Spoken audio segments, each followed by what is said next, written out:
Good morning class. Welcome to the right brush 24 online and offline classes. हमारी offline classes Prayagraj शहर में चलती हैं और हमारी जो ऑनलाइन क्लासेस है वो आपको इस चैनल राइट ब्रश 24 पे लगातार मिल रही होंगी। ठीक है, आप हमें फॉलो करने के लिए फेसबुक, इंस्टा और ट्विटर पे आप हमें फॉलो कर सकते हैं। और जो भी हमारी वीडियोस आती हैं और जो भी हमारे PDF वगैरह हम लोग जो प्रोवाइड करवाते हैं, तो उसके लिए आप हमारे टेलीग्राम चैनल राइट ब्रदर्स 24 से जुड़ सकते हैं। और जो भी हम लोग PDF उस पर भेजते हैं, उस PDF को आप लोग अपने पास सेव करके रख सकते हैं। ये डाटा इंटरप्रिटेशन की पाई चार्ट की सेकंड क्लास है। और अगर आपने फर्स्ट क्लास नहीं देखा है तो आप फर्स्ट क्लास भी जाके हमारे चैनल पे डिस्क्रिप्शन में दिया होगा, वहाँ पे लिंक, आप जाके फर्स्ट क्लास को देख सकते हैं। आज हमारा ये जो है ये सेकंड क्लास है, तो आज हम लोग इसमें पाई चार्ट का ही एक क्वेश्चन सॉल्व करने वाले हैं। बहुत ही अच्छा क्वेश्चन है। पेपर में मेनली SSC के पेपर में मैंने देखा है कि कई बार पूछा गया है। वैसे आने को तो बैंक में भी आता है और रेलवे में भी देखिए आजकल पूछ ही लेता है। ठीक है, तो इस क्वेश्चन को हम लोग आज पूरे 5 क्वेश्चन का फिर से हम लोग करने वाले हैं। Let's start our question. तो इसमें देखिए आपको क्या दिया है डायरेक्शन में। डायरेक्शन को एकदम केयरफुली होकर आपको पढ़ना है, ध्यानपूर्वक एकदम। ठीक है, तो देखिएगा, the following pie chart shows the percentage distribution of the expenditure include in publishing a book. Study the pie chart and the answer the questions based on it. यानी कि निम्नलिखित पाई चार्ट का प्रतिशत वितरण दर्शाता है पुस्तक प्रकाशित करने में हुआ खर्च। आंकड़ों का ध्यानपूर्वक अध्ययन करें और निम्नलिखित प्रश्नों के उत्तर दें। ठीक है, चलिए अब मैं आपको समझाता हूँ थोड़ा सा अपनी भाषा में। ठीक है, जिससे कि आपको चीज़ों को समझने में आसानी रहे। जैसे मान लीजिए कि कोई भी बुक अगर तैयार होती है तो किसी भी बुक का प्राइस एक रखा जाता है, तो उस प्राइस में हर प्रकार के प्राइस को जोड़ कर रखा जाता है। ठीक है, मैंने कहा अगर 100 रुपये की अगर किताब है एक, तो 100 रुपये की किताब को बनाने के लिए देखिए उसमें प्रिंटिंग भी की गई होगी, उसका प्रमोशन भी किया होगा, उसका ट्रांसपोर्टेशन भी किया गया होगा, उसकी बाइंडिंग भी की हो गई, उसमें लगे हुए पेपर का भी कुछ ना कुछ कॉस्टिंग रहा होगा। तो ये 100 रुपये की किताब में अगर मैं ये चाहता हूँ, देखिए जो अलग अलग ये हमें दिया है, पहले तो मैं उसको बता दूँ। आपको दिया है प्रिंटिंग का कॉस्ट, दैट इज़ 20%। यानी कि अगर 100 रुपये की किताब है तो उसमें 20% हिस्सा प्रिंटिंग का है, तो 20% आप 100 का निकालेंगे तो यानी कि 20 रुपये जो लगे होंगे उस बुक को प्रिंट करने में। ठीक है, अच्छा, इसी प्रकार से अगर ट्रांसपोर्टेशन की बात करें तो ट्रांसपोर्टेशन अगर 10% दिया है तो 10% 100 का निकालेंगे तो आपको ये पता लगेगा कि भाई 10 रुपये जो है उस बुक को ट्रांसपोर्ट मतलब कि एक जगह से दूसरी जगह ले जाने में लगा था। ठीक है, इसी प्रकार से जो पेपर कॉस्ट दिया है, पेपर कॉस्ट का मतलब ये है कि जो भी उसमें पेजेस इस्तेमाल किए गए हैं, जो भी पेपर इस्तेमाल किया गया है, उसकी कॉस्टिंग का जो हिस्सा है वो 25% है। तो 25% आप 100 का निकालेंगे तो आपके पास 25 रुपये आएगा। यानी कि उसमें 25 रुपये जो हिस्सा है 100 रुपये में से, वो उसके पेपर कॉस्टिंग का है। ठीक है, तो उम्मीद करता हूँ ये चीज़ आपको समझ में आ गया होगा। ऐसी रॉयल्टी का, और रॉयल्टी के बारे में थोड़ा सा मैं आपको बताना चाहूँगा। वैसे तो कई बच्चों को पता होगा लेकिन फिर भी मैं बता देता हूँ आपके नॉलेज के लिए। रॉयल्टी का मतलब होता है कि देखिए कोई भी बुक अगर छपती है, कोई भी बुक अगर बनती है तो उसका एक ऑथर होता है। ठीक है, तो कुछ हिस्सा, जितनी भी बुक छपेंगी तो उसका कुछ हिस्सा जीवन भर तक जो भी उसका ऑथर होगा उसको कुछ हिस्सा उस बुक का जाना चाहिए, उसी को रॉयल्टी बोला जाता है। ठीक है, और प्रमोशन तो खैर आप लोग जानते ही होंगे। तो उम्मीद करता हूँ ये चीज़ मतलब कैसे सॉल्व होगा ये क्वेश्चन, ये DI कैसे सॉल्व होगी आपको समझ में आ गया होगा। तो चलिए हम लोग बढ़ते हैं अपने इसके क्वेश्चन नंबर 1 की ओर। Question number 1, if for a certain quantity of books the publisher has to pay rupees 30,600 as printing cost, and then what will be royalty to be paid for these books। यानी यदि पुस्तकों की एक निश्चित मात्रा के लिए प्रकाशक को मुद्रण लागत के रूप में 30,600 रुपये का भुगतान करना है और फिर इन पुस्तकों के लिए रॉयल्टी की कितनी राशि का भुगतान किया जाना है। ठीक है, चलिए अब हम लोग इसको सॉल्व करते हैं। तो देखिए यहाँ पे सॉल्यूशन मैंने वैसे तो आपको दिया ही हुआ है ना, और लेकिन मैं ये चाहता हूँ कि आप भी करिए थोड़ा सा अपनी तरफ से भी, है ना। बाकी देखिए सॉल्यूशन तो आपके पास है ही। चलिए मैं आपको इसका सॉल्यूशन मैं समझा देता हूँ, ठीक है। जैसा मैंने आप लोगों को बताया था कि किसी भी बुक को तैयार करने के लिए ये अलग अलग प्रकार के खर्चों का ये पाई चार्ट दिया गया है, ठीक है। अब यहाँ पे आपको ये नोट करना है कि 30,600 रुपये जो है वो प्रिंटिंग कॉस्ट का है। तो आप मेरे को बताओ कि रुपए में 30,600 और परसेंटेज में प्रिंटिंग कॉस्ट कितना है, 20%। तो ये बताइए कि हम सीधा सीधा ये कह सकते हैं ना कि 20% जो है वो 30,600 के बराबर होगा। तो आपको इस क्वेश्चन के अंदर ये निकालना है कि रॉयल्टी के लिए वो कितना, मतलब उसको पैसा देना पड़ेगा रॉयल्टी के लिए। तो रॉयल्टी के लिए कितना पैसा देना पड़ेगा, तो देख सकते हो आप यहाँ पर 15% दिया है। तो बताइए कि 20% का वैल्यू अगर 30,600 दिया है तो मेरे प्यारे बच्चों 15% का वैल्यू कैसे निकालोगे। तो 15% का वैल्यू निकालने के लिए आपको 1% का वैल्यू निकालना होगा, और 1% का वैल्यू निकालने के लिए क्या करोगे कि 30,600 को 20 से भाग दे दोगे, ठीक है। और 15% का वैल्यू निकालने के लिए जब 1% का वैल्यू इतना होगा तो भाई 15% का वैल्यू कितना हो जाएगा, तो 15 से मल्टीप्लाई करते ही आपके पास आंसर आ जाएगा 22,950 रुपया।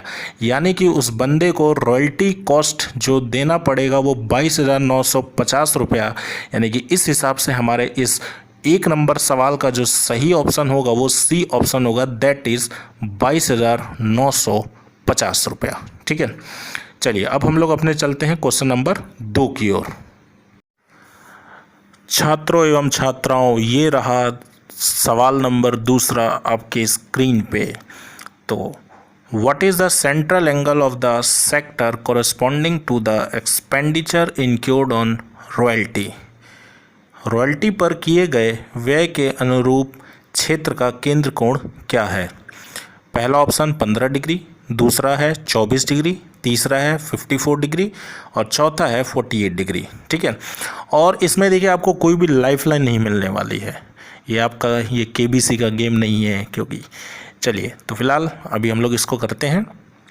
तो आप मेरे को बताइए, जब इस प्रकार के क्वेश्चन को सॉल्व करना होता है तो मैंने आप लोगों को बताया भी था कि इस प्रकार के क्वेश्चन को सॉल्व करने के लिए आपको करना कुछ नहीं है।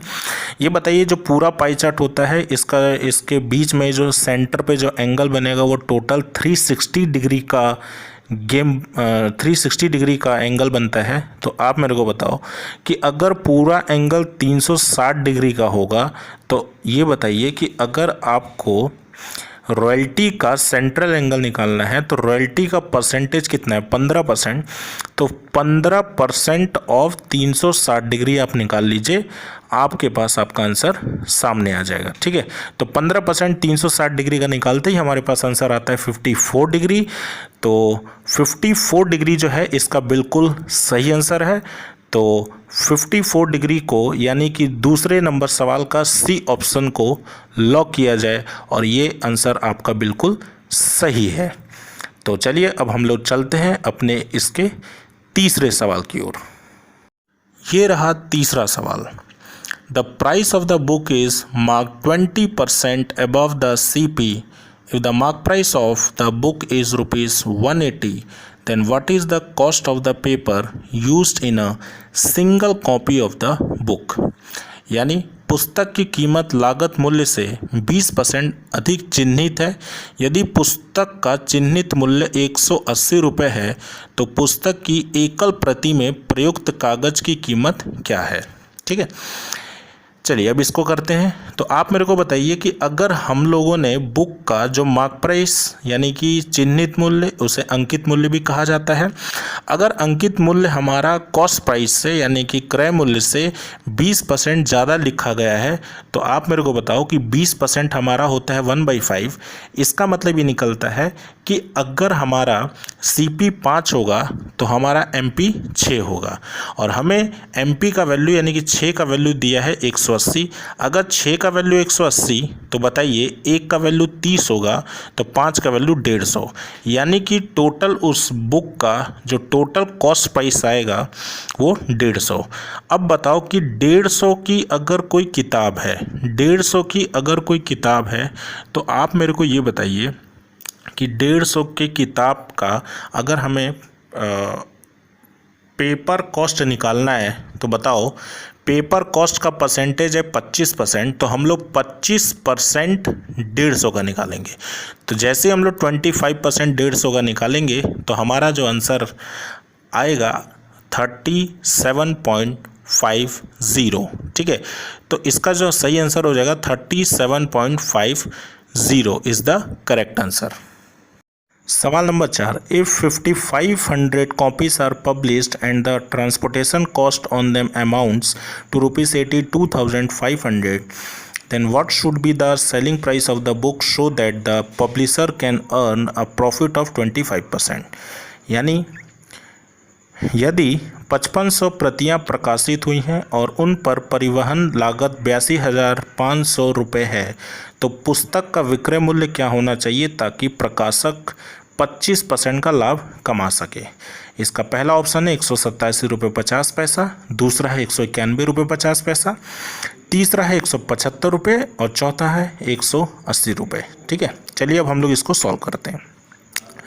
जैसा कि देखिए इसमें दिया है ट्रांसपोर्टेशन कॉस्ट बताइए, अगर 5500 कॉपी का 82,500 रुपये लग रहा है तो आप मेरे को बताओ कि एक कॉपी का निकालने के लिए क्या करेंगे। और देखिए एक कॉपी का मैं इसलिए कह रहा हूँ क्योंकि यहाँ पर जो सेलिंग प्राइस क्वेश्चन के अंदर पूछा जा रहा है वो एक कॉपी का पूछा जा रहा है, तो हमें यहाँ पर एक कॉपी का सेलिंग प्राइस निकालना है। और एक कॉपी का सेलिंग प्राइस निकालने के लिए हमें यहाँ पे एक कॉपी का कॉस्ट प्राइस पता होना चाहिए। और कॉस्ट प्राइस पता करने के लिए हमें अगर उसका ट्रांसपोर्टेशन कॉस्ट पता लग जाए एक कॉपी का कितना आएगा तो वो हम लोग फिर आराम से उसका सीपी भी निकाल लेंगे। तो एक कॉपी का ट्रांसपोर्टेशन कॉस्ट निकालने के लिए 82,500 को 5500 से डिवाइड जब आप करेंगे तो एक कॉपी 15 रुपये की, यानी कि एक कॉपी के ऊपर 15 रुपये परिवहन किराया लगा हुआ है, यानी कि उसके ट्रांसपोर्टेशन में 15 रुपये एक कॉपी पे लगा है। और ट्रांसपोर्टेशन कॉस्ट का जो परसेंटेज है वो है 10%। तो ये बताओ कि 10% अगर 15 रुपये के बराबर होगा तो बताइए कि किसी भी वस्तु का जो क्रय मूल्य होता है वो 100% होता है, तो 100% 150 रुपये के बराबर हो गया। ठीक है, तो 100% 150 रुपये के बराबर, ये जो 150 रुपये ये हमारा सीपी होगा। और अगर हमें सेलिंग प्राइस निकालना होगा तो बताइए कि सेलिंग प्राइस आप अगर फॉर्मूले से निकालना चाहते हैं फॉर्मूले से निकाल लीजिए, वैसे यहाँ पर मैंने फॉर्मूले से निकाला है। बाकी देखिए रेशियो मेथड जो मैंने आप लोगों को बता रखा है आप उससे भी निकाल सकते हैं। ठीक है, तो ये बताओ कि जब आप फॉर्मूले से निकालेंगे तो एसपी का फॉर्मूला होता है SP is equal to CP into 100 plus profit percent divide by 100। तो इस हिसाब से जब हम लोग इसको सॉल्व करेंगे तो हमारा जो सही उत्तर आएगा वो 187 रुपये 50 पैसा, यानी कि हमारे चौथे नंबर सवाल का जो सही उत्तर होगा वो ए ऑप्शन, दैट इज़ 187 रुपये 50 पैसा। तो इस डीआई का 5वां सवाल और आखिरी सवाल है, what percent royalty on the book is less than the printing cost, यानी पुस्तक पर कितनी प्रतिशत रॉयल्टी मुद्रण लागत से कम है। ठीक है, देखिए इस प्रकार के जितने भी क्वेश्चन किए जाते हैं वो कैसे किए जाते हैं आपको मैं ऑप्शन भी बता देता हूँ। ए ऑप्शन है 5%, बी ऑप्शन है 33 1/5% and C option 20% and D option 25%। ठीक है, चलिए अब देखिए यहाँ पर बोला है कि जो रॉयल्टी है वो प्रिंटिंग कॉस्ट से कितना परसेंट कम है। तो आप मेरे को बताइए कि यहाँ पर रॉयल्टी का परसेंटेज दिया है 15% और प्रिंटिंग का जो दिया है वो प्रिंटिंग का कितना है 20%। तो ये बताओ कि अगर मान लीजिए 100 रुपये की अगर हमारी किताब है ना, 100 रुपये की किताब में हमारा जो रॉयल्टी है वो 15 रुपये आएगा और प्रिंटिंग जो है वो 20 रुपये आएगा। तो ये बताओ कि ये कितना कम है या कितना ज़्यादा है। तो वैसे तो कम है, तो कम निकालने के लिए बताओ आप रॉयल्टी में से प्रिंटिंग चाहे प्रिंटिंग में से रॉयल्टी माइनस यानी कि डिफरेंस निकालेंगे। ठीक है, तो डिफरेंस जो आएगा वो 5 आएगा। और एक चीज़ याद रखिएगा, ऐसे क्वेश्चन में देखिए तुलना जो करता है परसेंटेज निकालते समय वो हमेशा नीचे आता है। तो आप मेरे को बताओ, यहाँ पर सीधा सीधा देखिए, लेस देन द के बाद प्रिंटिंग अगर आ रहा है तो प्रिंटिंग कॉस्ट जो है वो नीचे आएगा। अगर मान लीजिए कि लेस की जगह मोर होता तो मोर देन द के बाद जो आता, ठीक है। तो बस इस तरीके से इस क्वेश्चनों को सॉल्व किया जाता है। तो आप मेरे को बताओ कि प्रिंटिंग कॉस्ट 20 रुपये है, तो 5/20 और परसेंटेज निकालने के लिए मल्टीप्लाई 100 जब करेंगे तो हमारे पास जो इसका सही उत्तर आएगा वो 25%। यानी कि हमारे 5वें नंबर सवाल का जो सही आंसर होगा वो D option, that is 25% is the correct answer. और इसी के साथ देखिए हमारे ये आज के 5 सवाल DI का जो है वो ख़त्म होता है, ठीक है। तो आप इसका पूरा प्रॉपर तरीके से नोट्स बना लीजिएगा, ठीक है। Thanks for watching this DI class and पूरा इस DI को देखिए और ये सीरीज ऐसी जारी रहेगी और ये चलता रहेगा सिलसिला, ठीक है। सारी DI मैं कवर करा दूंगा आप लोगों की। अगर आपको हमारी वीडियो पसंद आई हो तो इसे सब्सक्राइब करिए, चैनल को शेयर करिए, कमेंट करिए और हमारी वीडियोस को लाइक करिए, ठीक है। और आपको क्या डिमांड है, क्या आप चाहते हैं, तो वो कमेंट में ज़रूर बताइए, ठीक है। और देखिए, गुरु दक्षिणा के रूप में आप हमें शेयर, सब्सक्राइब, कमेंट करके गुरु दक्षिणा हमें दे सकते हैं, ठीक है। और तब तक के लिए आप मिलते हैं हम लोग अपने नेक्स्ट सेशन में। तो आप सुरक्षित रहें। Okay, thank you class.